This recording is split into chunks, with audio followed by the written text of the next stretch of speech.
एक छोटे से गांव में माधव और सुगंधा का घर था। घर में 5 बेटे, एक बेटी और 5 बेटों की बहुएं थीं। लेकिन इतने बड़े परिवार के बावजूद घर की हालत बहुत खराब थी, क्योंकि 5 बेटे बेरोजगार थे। घर में खाने का दाना नहीं है। बेटा जो घर में बैठे रहते हो, जाओ और कमाओ ना। मम्मी, कमाने तो चले जाएं हम, लेकिन काम मिले तब तो। सारा सारा दिन धूप में खड़े रहने के बाद भी काम नहीं मिलता माँ, ऐसे कैसे चलेगा आप बताओ। पढ़े लिखे होने के बाद जॉब नहीं मिल रही, बाकी बाहरी काम का तो क्या ही कहूँ माँ। तुम 5 बेटे हो मेरे, और 5 बेटे के रहते हुए भी घर खाली है तो कैसे चलेगा बेटा, तू ही बता। हाँ माँ, हम समझते हैं, लेकिन काम तो मिलना चाहिए ना। अगर ये सब बहस हो गई हो तो माँ जल्दी से खाना लगा दो, भूख लगी है। ये 5 ऐसे नहीं समझेंगे जब तक इनका पेट नहीं जलेगा, क्योंकि खाना देने के लिए भरपेट खाना होना भी तो चाहिए। सही कह रही हो माँ, ये भाइयों की वजह से मेरे 6 महीने की फीस नहीं भरी गई है, और तो और कॉलेज की किताबें भी मांग कर काम चला रही हूँ मैं। सुगंधा की बातों के बाद घर में भारी सन्नाटा छा गया। 5 बेटे चुपचाप बैठे थे और चूल्हे पर उबलती खाली सी दाल की हांडी जैसे पूरे घर की गरीबी का मजाक उड़ा रही थी। सुगंधा ने जैसे तैसे थोड़ा सा खाना बनाया और बेटों के सामने रख दिया। लो बेटा, जो था वही बनाया है। घर में आटा भी बस 2 दिन का बचा है, इसीलिए जितना है उसी में पेट भरने की कोशिश करना। माँ, ये तो बहुत कम है। सुबह से कुछ नहीं खाया और अब इतना सा खाना, इससे कैसे पेट भरेगा। माँ, हम लोग कोई शौक से घर पर नहीं बैठे रहते, लेकिन सच कहूँ तो पूरे शहर में घूमने के बाद भी कोई काम देने को तैयार नहीं होता।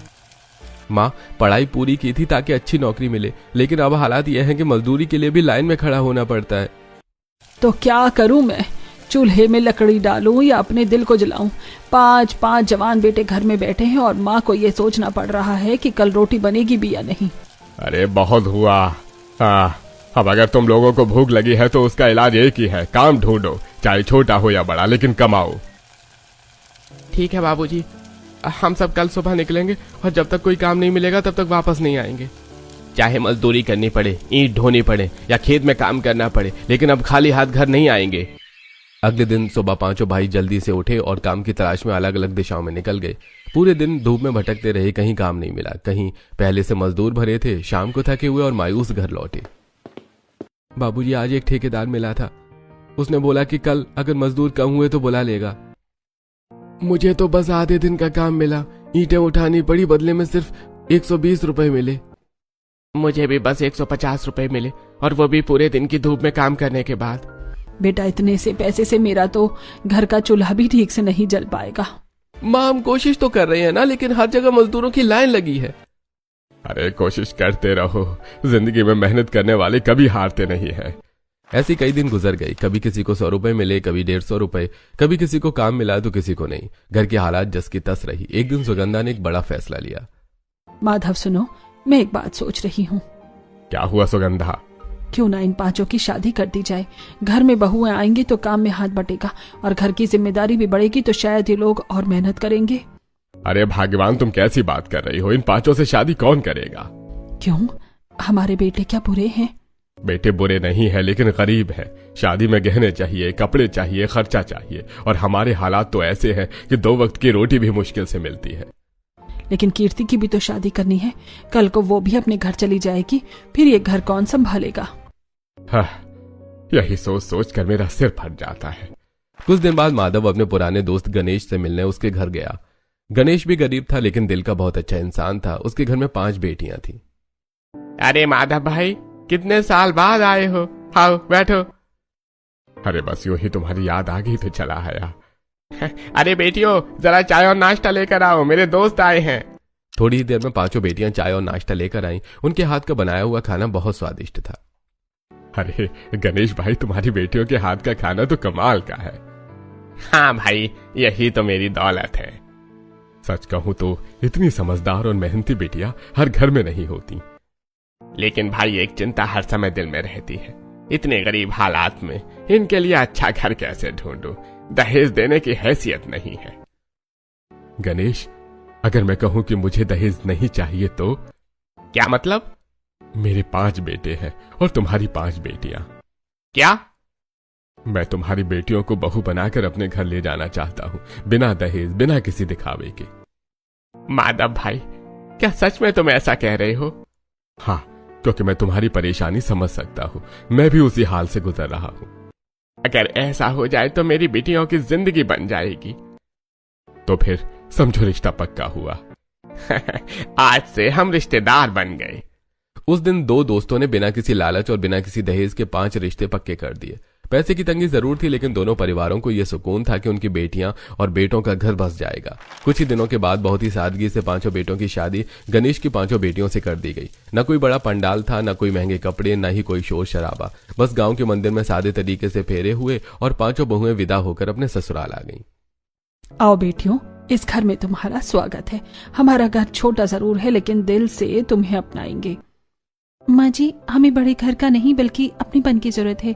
हम सब मिलकर इस घर को खुशियों से भर देंगे। जी माँ जी, आपने हमें बहू बनाकर जो सम्मान दिया है, हम उसे कभी नहीं कम होने देंगे। हम 5 बहनें हमेशा साथ रही हैं, अब यहाँ भी मिलकर हर जिम्मेदारी निभाएंगे।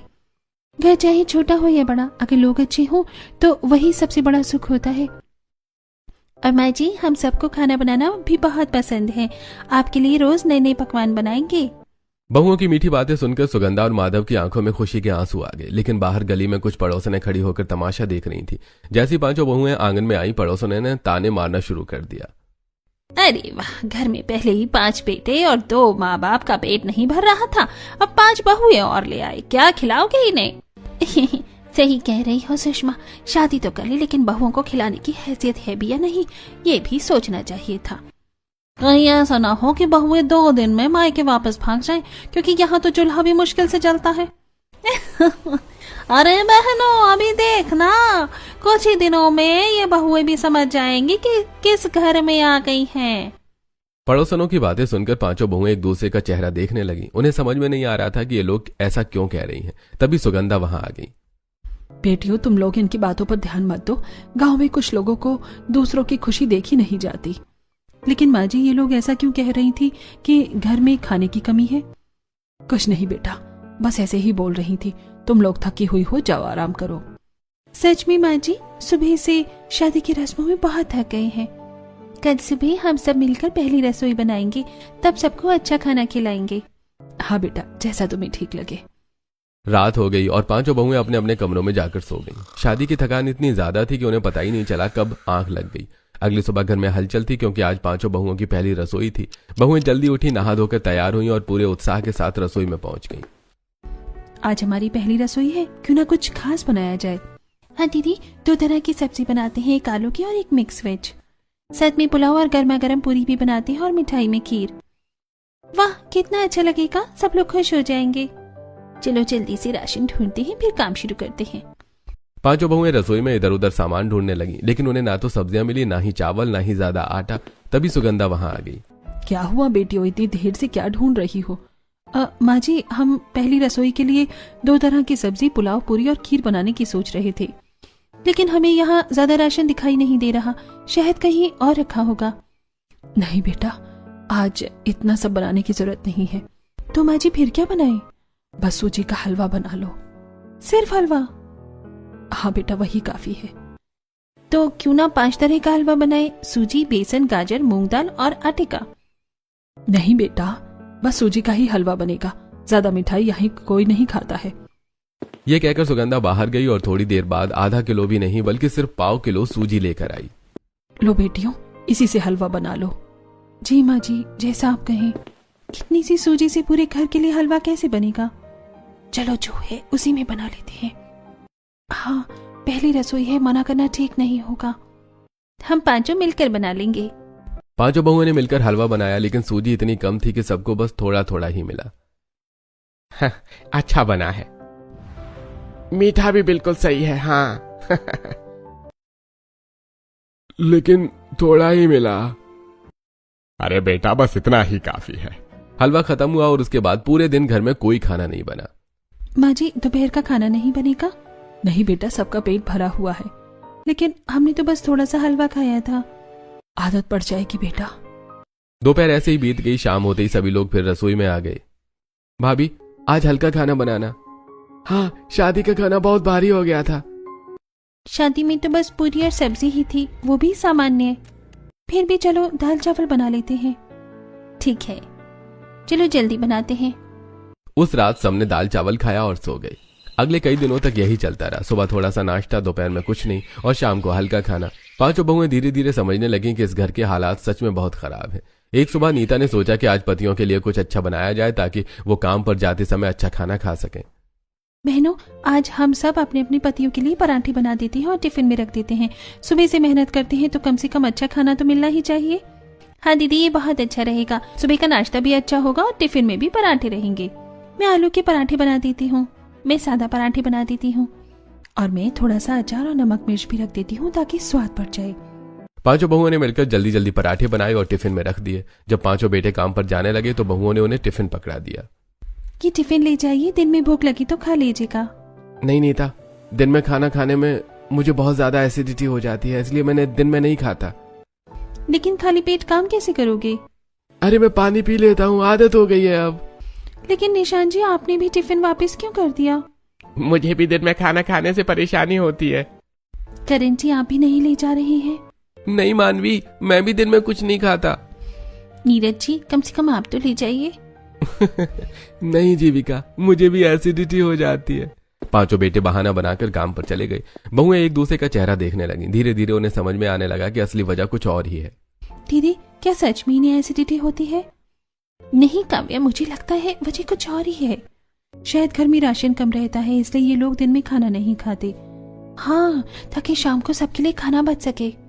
अब समझ आया पड़ोसनी उस दिन ताने क्यों दे रही थी। अब पांचों बहुओं को अपने ससुराल की असली हालत समझ में आने लगी थी। बहनों, हमें अब इस घर की जिम्मेदारी उठानी होगी। बिल्कुल, अच्छा खाना भी जरूरी है। शादी में विदाई के समय हमें कुछ पैसे मिले थे ना? हाँ, अगर हम सब मिलाकर रखें तो अच्छा खासा राशन आ जाएगा। तो भी देर किस बात की है, आज ही बाजार चलते हैं। पांचों बहुएं अपने विदाई के पैसों से बाजार गईं और घर के लिए भरपूर राशन लेकर आईं। अरे बेटियों, ये सब क्या है?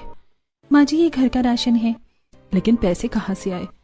माँ जी, विदाई के समय जो पैसे मिले थे उसी से। बेटियों, तुम लोगों ने ये क्यों किया? बाबूजी, अब हम भी इस घर का हिस्सा हैं। उसी दिन पांचों बहुओं ने मिलकर पहली बार अच्छे से खाना बनाया। आज 2 तरह की सब्जी बनाते हैं, साथ में पूरी और चावल भी, और दाल भी बनेगी और मिठाई भी। शाम को जब सबने बहुओं के हाथ का खाना खाया तो सब खुश हो गए। इतना स्वादिष्ट खाना मैंने बहुत दिनों बाद खाया है। सच में आज तो दिल खुश हो गया। बेटियों, तुम लोगों ने आज घर में खुशियां लौटा दी। तभी पड़ोसन सुषमा वहां आ गई। अरे क्या बात है, इतनी अच्छी खुशबू कहाँ से आ रही है? आ जाइए सुषमा चाची, आप भी बैठ जाइए।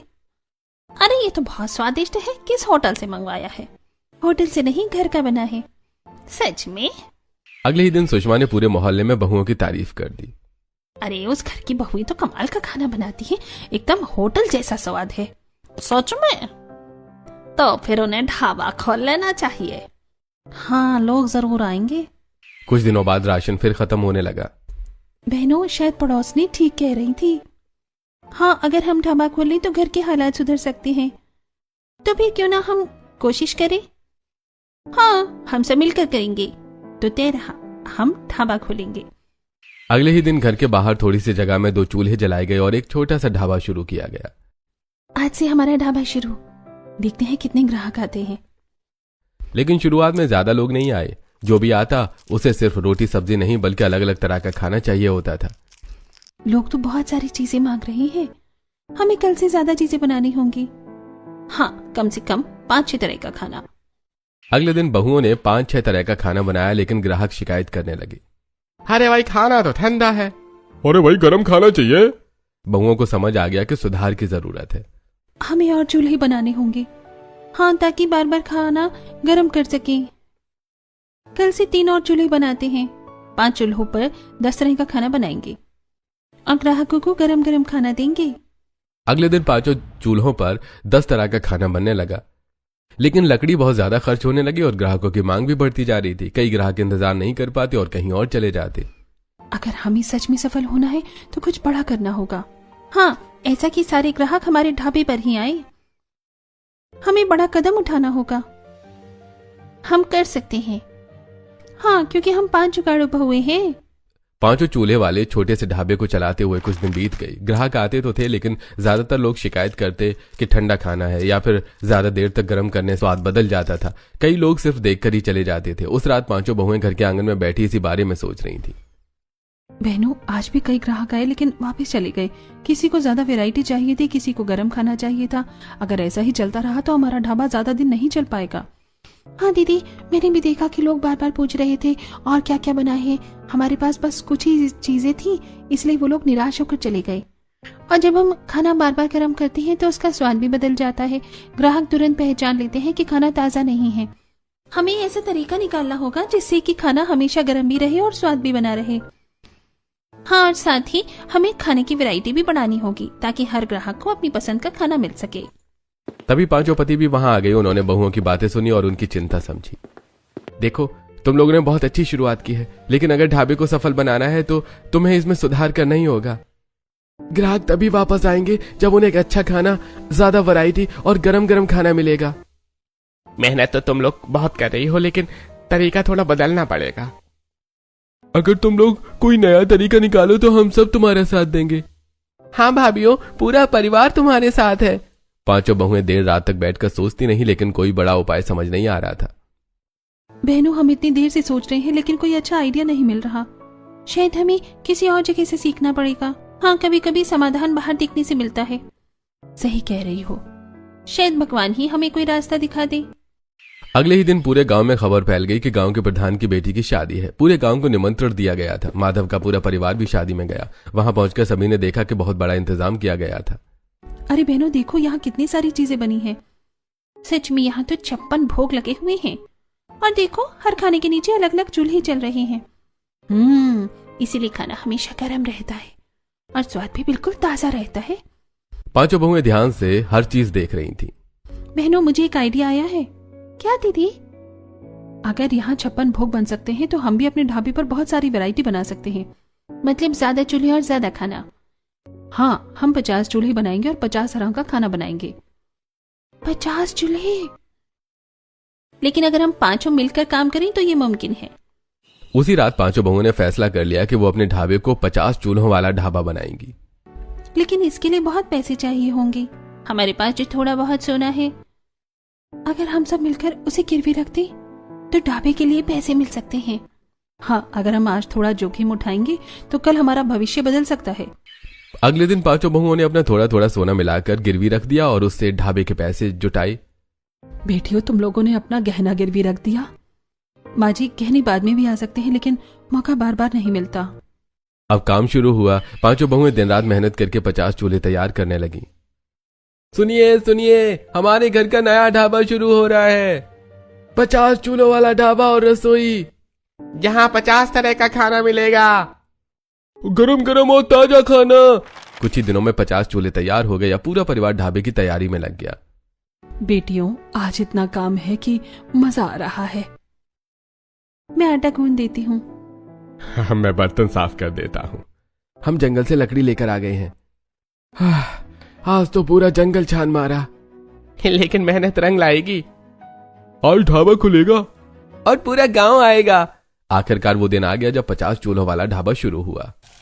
पहला चूल्हा जलाओ, दूसरा चूल्हा भी तैयार, तीसरा चूल्हा जल गया। सब्जियां तैयार हैं, मिठाई भी बन रही है। धीरे धीरे 50 चूल्हों पर 50 तरह के पकवान बनने लगे। आज पूरे गांव में खाने की खुशबू फैल गई थी। अरे भाई, ये तो कितनी सारी चीजें बनी है। अरे और सब गरम गरम भी हैं। अरे भाई वाह, ऐसा स्वाद तो मैंने कभी नहीं चखा। अब से हम यही खाना खाएंगे। आज ढाबे पर इतनी भीड़ लगी कि बहुएं लगातार काम करती रहीं। अरे आज मेरा दिल गर्व से भर गया है। मेरी बहुएं सच में जुगाड़ू हैं। आज से हमारा ढाबा पूरे गांव में मशहूर हो गया। ये तो बस शुरुआत है, अभी हमें बहुत आगे जाना है। हमारा 50 चूल्हों वाला ढाबा एक दिन बहुत बड़ा नाम बनेगा और लोग दूर दूर से यहाँ खाना खाने आएंगे। 50 चूल्हों वाले ढाबे के शुरू होने के बाद धीरे धीरे उसकी खुशबू पूरे इलाके में फैलने लगी। पहले दिन गांव के लोग उत्सुकता में आए थे, लेकिन अब हर दिन भीड़ बढ़ने लगी थी। हर चूल्हे पर अलग अलग पकवान बनते थे और ग्राहक को गर्म और ताजा खाना मिलता था। लोग एक बार आते तो दोबारा जरूर आते। अरे भाई, यहाँ तो कमाल हो गया। एक ही जगह पर 50 तरह का खाना मिल रहा है। मैंने तो सोचा था बस दाल रोटी खाकर चला जाऊंगा, लेकिन अब तो हर चूल्हे से आने वाली खुशबू मुझे बार बार खाने पर मजबूर कर रही है।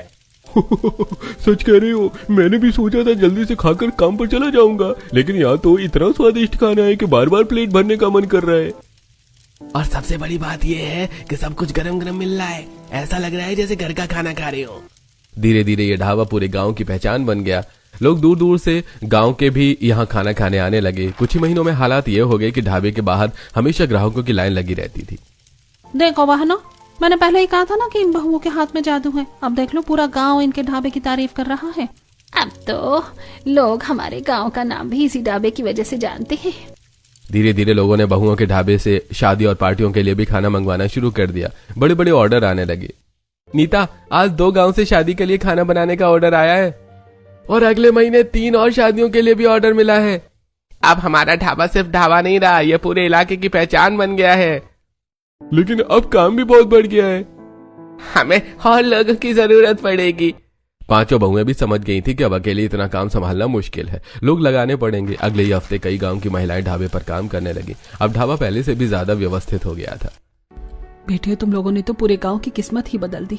अब कई घरों में चूल्हा तुम्हारी वजह से जल रहा है। पहले हमारे घर में आटा भी मुश्किल से मिलता था और आज हमारे चूल्हों की वजह से कई घरों में रोज खाना बन रहा है। समय के साथ बहुओं ने एक और बड़ा फैसला लिया। उन्होंने अपने ढाबे के खाने को शहर तक पहुंचाने का सोचा। अगर हमारा खाना इतना अच्छा है तो क्यों ना हम इसे ऑनलाइन प्लेटफॉर्म पर भी डाल दें, ताकि शहर के लोग भी इसका स्वाद चख सकें। हाँ, अब लोग मोबाइल से खाना ऑर्डर करते हैं ना।